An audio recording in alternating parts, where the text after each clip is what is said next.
மூங்கிலாட்டம் வளையற உனக்கு பொண்ணு வேற கேக்குதா? அப்பா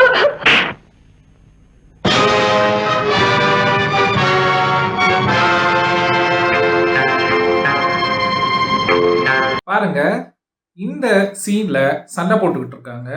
இந்த சீன்ல கைத்தட்டலும் கை கோர்த்தலும் இருக்கு.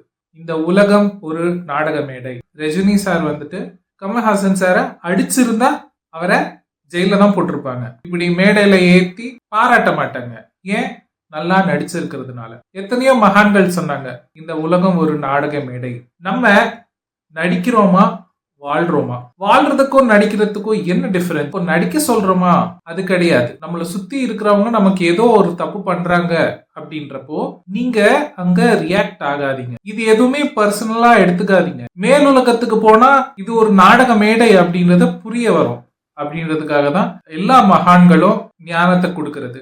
அந்த மூவில அடிக்கிறதும் நிஜம்தான், அவர் விழறதும் நிஜம்தான். ஆனா அடி அவர் மேல படாது. நம்மள சுத்தி நடக்கிற விஷயங்கள் எல்லாம் நிஜம்தான்.